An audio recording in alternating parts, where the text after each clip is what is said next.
if there's one thing I know probably about all of us, it's that all of us, to varying degrees, hate waiting, right?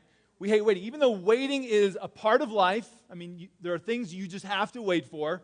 Waiting is a part of life. Yet, in our culture and in our society, waiting is one of those things we just don't appreciate. We hate waiting. We hate waiting because we think about all the things we could be doing, the lost efficiency while we're waiting. We think about the fact that we want what we want and we want it right now. Waiting is just so inefficient.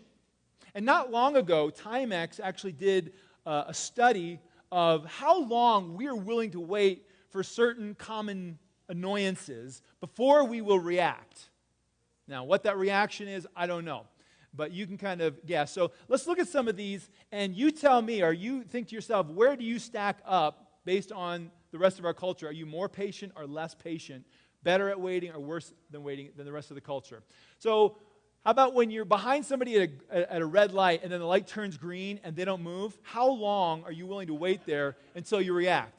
Do you know the survey says 50 seconds? Wow. What planet are these people from? Not Parker. If this is me, I think we need to move the decimal point a couple of places to get to like 51/100ths of a second. That's about how long. I was like, are you waiting for a particular shade of green? Let's go. Come on. Or how about waiting at the doctor's office? How long are you willing to wait at the doctor's office? We all know, bring a book, right? We're willing to wait 32 minutes before we say something at the doctor's office. Now, we all know that 32 minutes is just spent in the teaser waiting room. They come and they call your name and they take you into that other office, and you think you're going to see the doctor now, but you're not going to see the doctor now. They're probably going to either move you to another waiting room after that, or you're going to wait 20, 25 minutes. But I think the reason they do that is they know they've got 32 minutes. So at 31 minutes, they move you because they figure that your clock is going to reset and they're going to just buy a little bit more time. Waiting at airport security, we're willing to wait 28 minutes. Again, I'm like, really? We're happy to stand in a TSA line for 28 minutes without saying something or expressing some negativity. So far, how are you stacking up? I'm feeling very impatient. How about waiting in line at Starbucks? We're willing to wait 7 minutes. Have you ever just been that guy, you just want a cup of tea or a cup of coffee, and everyone in front of you is ordering things that take 5 minutes, and you're like, can there just be a separate line for me? 7 minutes just seems like a long time. How about waiting for your spouse to get ready? 21 minutes. I think that's a more mature couple, someone, a husband that has been trained, and we are assuming it's a husband, right? I know that it goes both ways, but all right. How about this? How about loud cell phone talker? How long are we willing to wait for a loud cell phone talker to get quiet? 2 minutes and 25 seconds. I don't know what happens then. I'm guessing just the conversation ends because I don't think anybody says anything to the loud. We just make faces and stuff to the loud cell phone talker. Listen, much more important than waiting at a stoplight or waiting in a Starbucks line, the reality is that all of us often have to wait much longer for things that are much more significant in life. Let's say you have a romantic interest. You're interested in somebody romantically, but they're not interested in you. How long do you wait for them to come around or for them to take notice? Or a spouse has been wandering, and you are waiting for them to come around and recommit to the marriage. How long is long enough when waiting for a spouse to come around? Or parents, how long do you have to wait for a child who's wandered away from the family or wandered away from the faith, or a friend or a family member who continues to lie or continues to cheat, continues to steal from you or abuse the relationship? How long do you wait for that person to come around before you finally just say, you know what, I think I need to cut you out of my life? Listen, the amount of time we're willing to wait for someone or something seems to be tied to our love for that person or that thing. You ask a parent, how long are you willing to wait for your child to come around? The parent is most likely going to say, as long as it takes. Right? That's my child. There is deep love there. I am willing to wait as long as it takes. But you ask a teenager how long they're willing to wait for a romantic interest to come around, the time frame is going to be a little less. The level that the amount you're willing to wait is tied into the level in which you love. As much as we hate waiting, the more we love someone, the more we love something, the more valuable that thing or that person is to us, the longer we're willing to wait. To wait is to love. And have you ever thought about the fact that God waits for us? That God waits for you. He waits for me. You know, all summer long we've been in this series called Finding Grace in Unexpected Places. And if you've been with us, the idea is that we would just, for a whole summer, for 3 months, that we would just marinate in God's grace. Week in, week out. Just consider it from another perspective. And I don't know how you felt about that. Maybe you're like, I love it. Maybe you've been like, can we move on to another topic? I got it. God is graceful. But in my experience, I once thought I really got grace. But I don't think until you get to the place where you think you have grace and you understand it, it's not until you start to see it in a new way that starts to wreck everything in your life and you start to think to yourself, I don't think I got it, but I think I am starting to get it now. I don't think you really start to get it until you come to that point where you're like, wait a minute, this changes everything. This changes everything.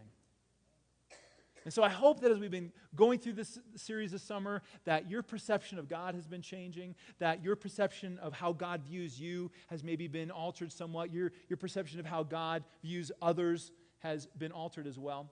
But today we're going to come back to seeing grace in another unexpected place, the Old Testament, but in another story. And today we're going to consider another angle of God's grace as we consider this really, really difficult question.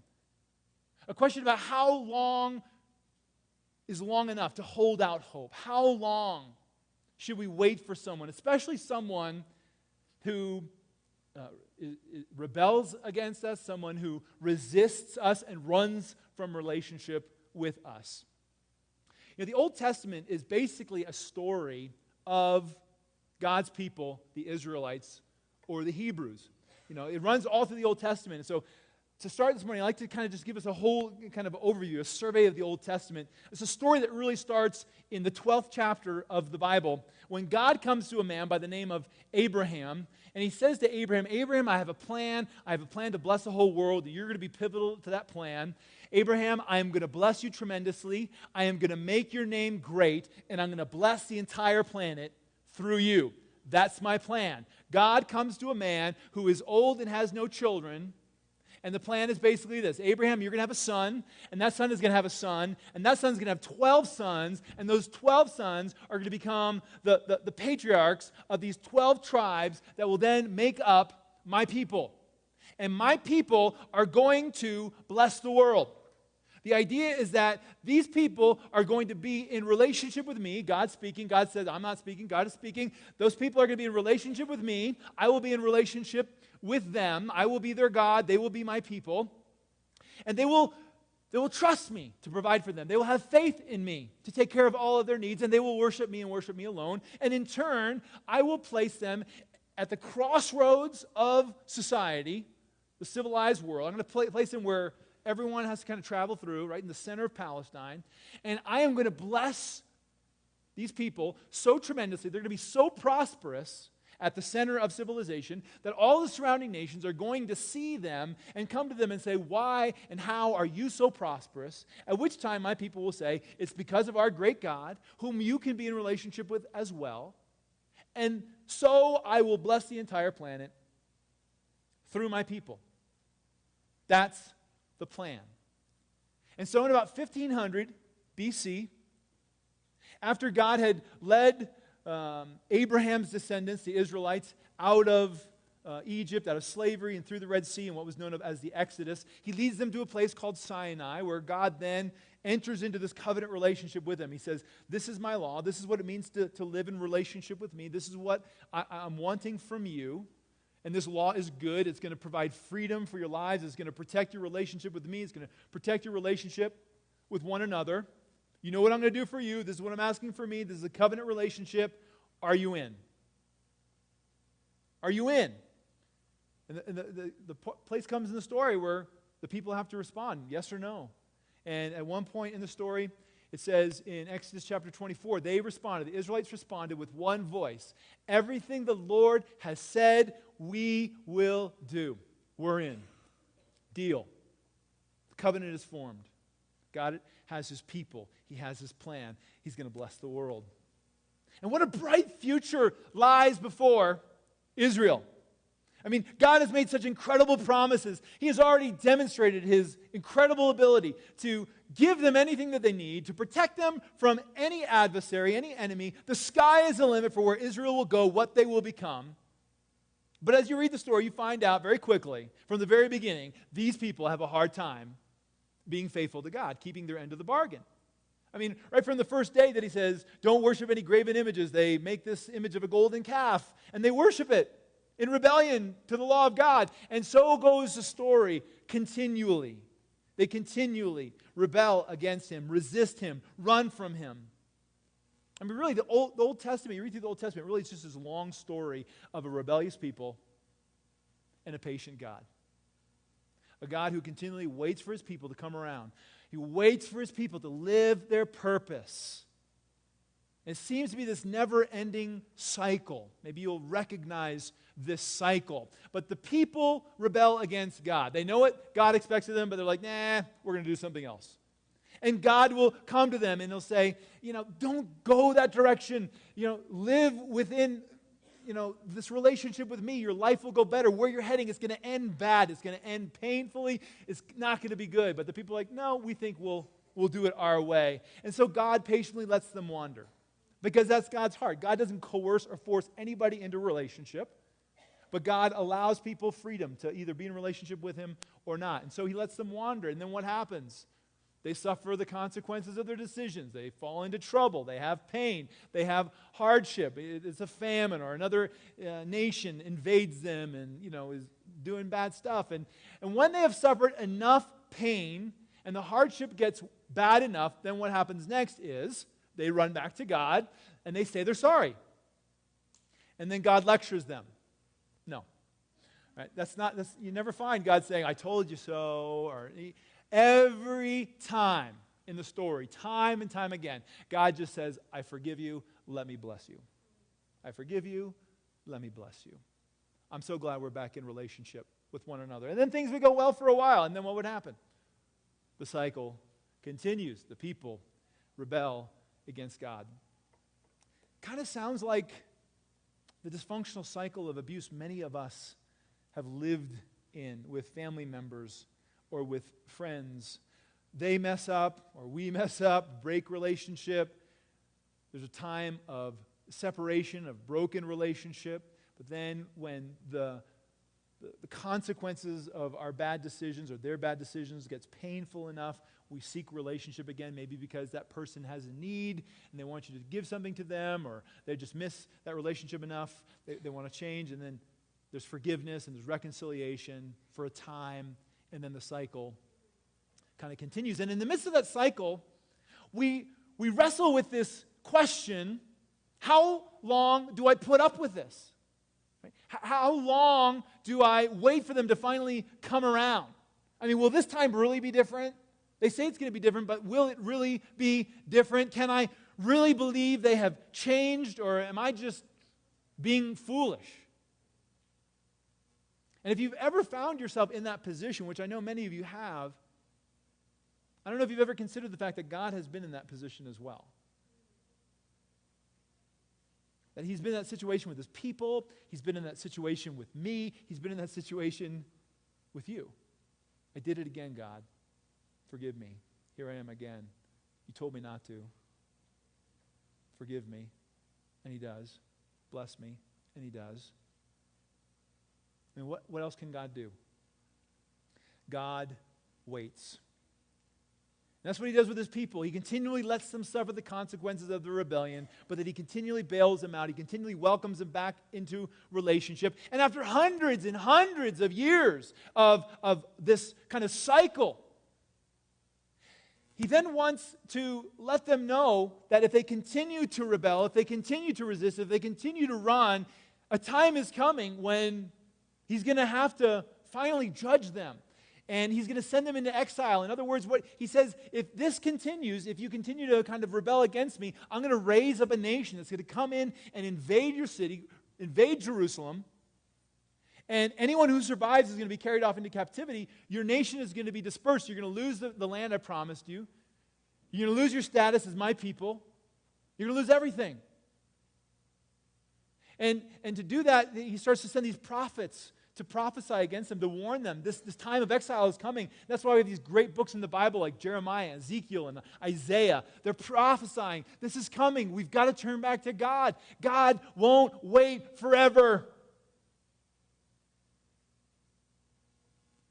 And they continue to rebel, and they continue to resist, and they continue to run from God. And God finally, after centuries of waiting patiently, after centuries of waiting for them to kind of come around, he raises up the nation of Babylon.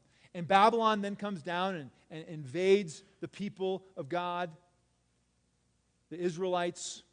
And we got to figure, there we go, end of story. All right? So goes the story of Israel, the people of God. Time for plan B, God. You gave them enough time. It didn't work. But that's not what happens in the story. God still isn't done with his people. Even after he waited for centuries and centuries and centuries, he prophesies to the prophet Jeremiah, you know what? You're going to go into exile. I told you you would, but I'm going to limit your time there to 70 years. After 70 years, I'm going to bring you back to your land, and we're going to try this again. And so what happens after 70 years? God raises up a Persian king who says, you know what? All these Jews in my kingdom, why don't you guys go back and rebuild your kingdom? Go back and rebuild Jerusalem. And that's what happens. The city is rebuilt. The people of God get yet another chance. Will things go differently now? Now that they have seen God's hand and God's heart, I mean, will the people finally learn from the mistakes of past generations? No. They continue to rebel, continue to resist, continue to run. The cycle continues. God continues to wait for his people to come around. He waits for them to be faithful, to live out his destiny for them, to see what they're missing. And after reading every book in the Old Testament, it tells basically the same story. The people are rebellious. God is forgiving and patient. We come to the very last book in the Old Testament. The last book in the Old Testament is called Malachi. Malachi is probably the last prophet in the Old Testament era. The book is probably written around 400 BC, before God kind of goes silent, and we don't have any other prophetic writings after 400 BC. So this is over 1,000 years after God had entered into covenant relationship with his people. That's 1,000 years of this cycle of rebellion and abuse and forgiveness. And in Malachi, we're going to encounter the same dysfunctional issues that the Israelites have been dealing with for the past 1,000 years. And the book of Malachi is written because the people are living in disobedience and forgetfulness of God. It sounds a lot like our culture, the issues that are being addressed in Malachi. The people are kind of giving lip service to God, but there's no real evidence of God's power in their lives. The priesthood is incredibly corrupt. The priests, these people who are supposed to be kind of representing God and mediating between God and people, they're actually, stealing what belongs to God, using it for themselves. The people, again, they're no better. They're robbing from God, withholding from God what rightly belongs to him. They're living these lives of just open disobedience or just, again, giving lip service to religion. And God seems to just be tiring of all this, and that's why Malachi is written. And who could blame God for tiring of this? I mean, again, 1,000 years of blatant disobedience and rebellion. 1,000 years of resisting the wooing power of the Holy Spirit. I mean, 1,000 years of running from the abundant life God has intended for his people. And after 1,000 years of this rebellion and resistance and running, God sends yet another message through yet another prophet to his people. What will this message be? I mean, has he finally had enough? Is he ready to write them their divorce papers and say, all right, this is it? It says in Malachi, 1,000 years after the covenant relationship started. He says, I, the Lord, do not change. So you, O descendants of Jacob, Jacob that being Abraham's grandson, the father of this nation, you, O descendants of Jacob, are not destroyed.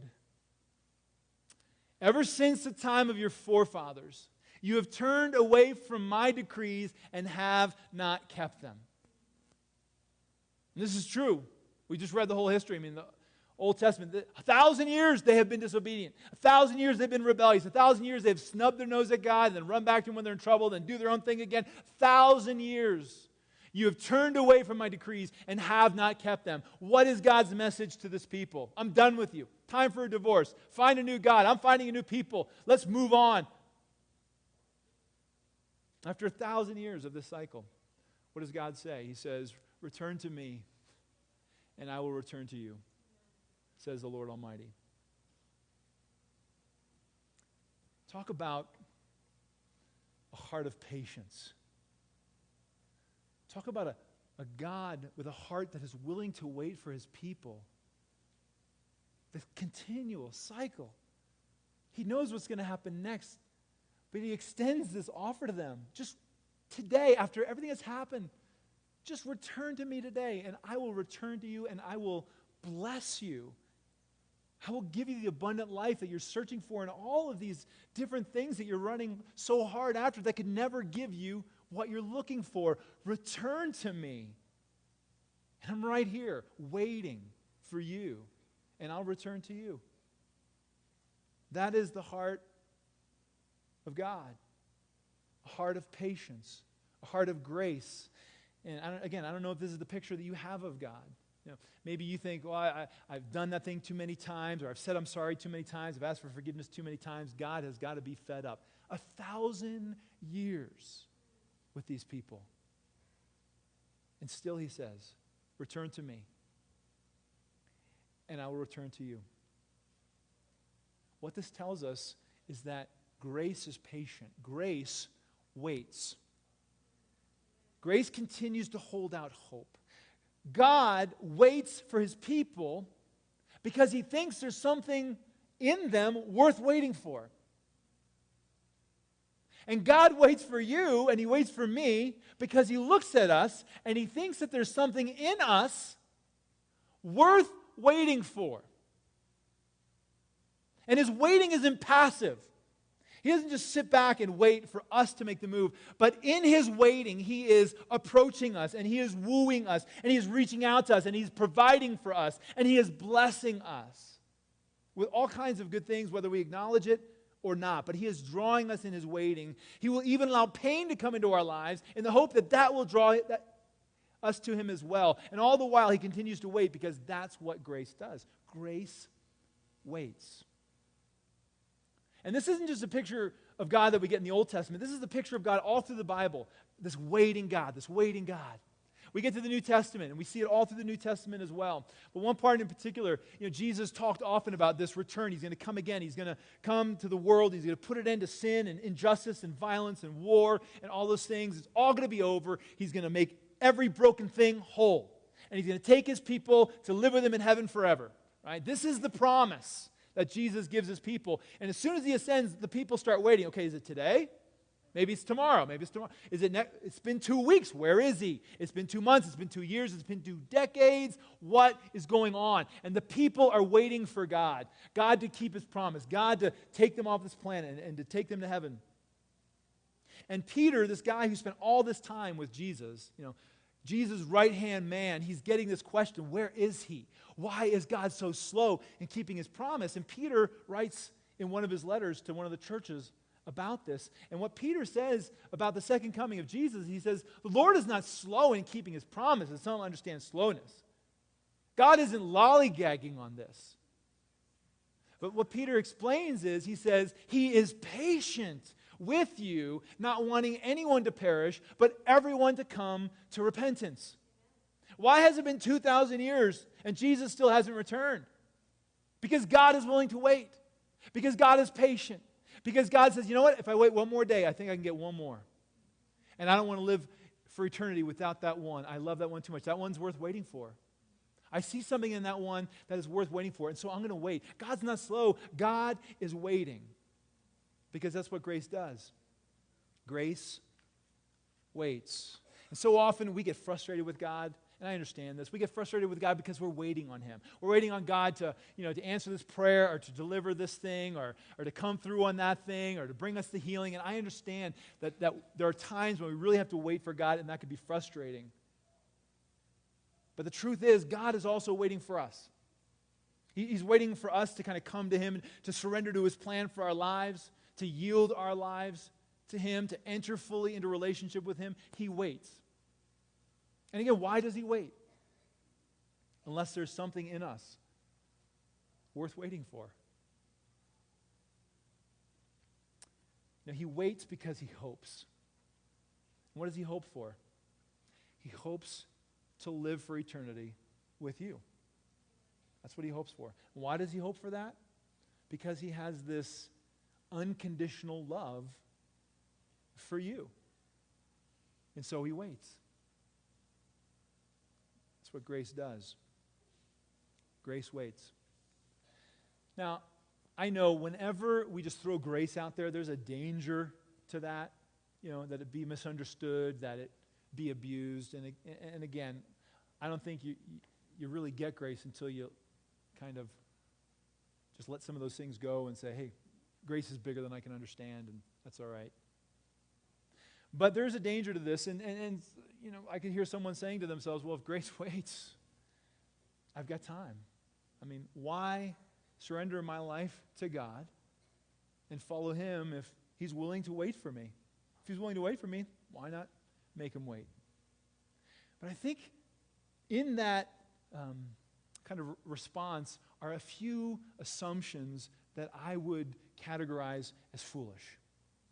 And let me just tell you what those are. First and foremost, the foolish thing about that is assuming that life kind of continues forever as it is right now.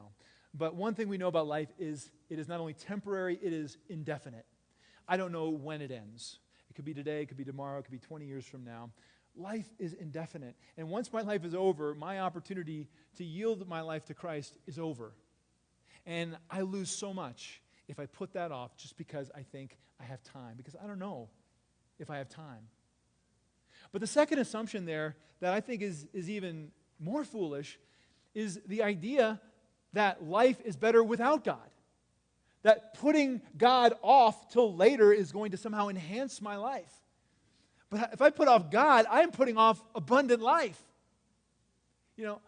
From my perspective, it is my firm conviction that, and I've been on both sides, that entering into a relationship with Christ is an entrance into abundant life, the life that we hunger for. Not a perfect life, not a always happy life, but a life that makes sense, and a life where I know I have a God living in me that gives me peace and fortitude and the ability to understand things and the assurance that all things will work together for good and that he is coming and that he's going to put an end to everything that I see around me. I mean, that is a good way to live. And the idea that, I think I might wait just a little bit longer so I could really live, I think it's a foolish assumption. But God waits, regardless of what our assumptions are. Grace waits. And that means that if you're waiting for anything, that God waits with you. So if you're waiting for that child to come around, that child to return to faith, to home, to family, to relationship, you don't wait alone. God is waiting too, and God waits with you. That if you're waiting for that wandering spouse to figure their way home again, and you're waiting, and you're waiting, and you're waiting, and you're wondering how long to wait, just remember, God waits too. And God waits with us. Because that's what grace does. Grace waits, and so whatever you're waiting for, God knows what it's like to wait. But if you're the one that God is waiting for, and if you've been kind of putting off getting serious about a relationship with Christ and being all in or even putting your toe in, know that God will wait for you. And he is waiting today. And we should just allow this aspect of God's heart to draw us to him. That God would see something in me worth waiting for. That's amazing. That God sees maybe more in me than I could ever see in myself. And that I would want to respond to that and say yes to him and to trust him, even though I don't have all my questions answered. Or that I would put aside that thing that God I know has been asking me to put aside so that I can enter more fully into a relationship with him. Or say yes to that thing I know he's been asking me to say yes to so that I can enter more fully into a relationship with him. God is waiting, but why not alleviate his waiting today by just saying yes to whatever that next step is that he's drawing you to? Because as we put him off, we're not only putting off abundant life, but we're also gambling that time will go on forever. But we know, according to the promise of our Lord, that the day will come when Jesus will return, because he will come to the place where he will say, it is time. I can't wait any longer. I have to be with my people. I have to redeem my lost planet. I have to put an end to sin and suffering. I can't take it anymore. And that day is going to come. But today he waits. He waits for you. He waits for me. He waits for us. Because that's what grace does. Grace waits.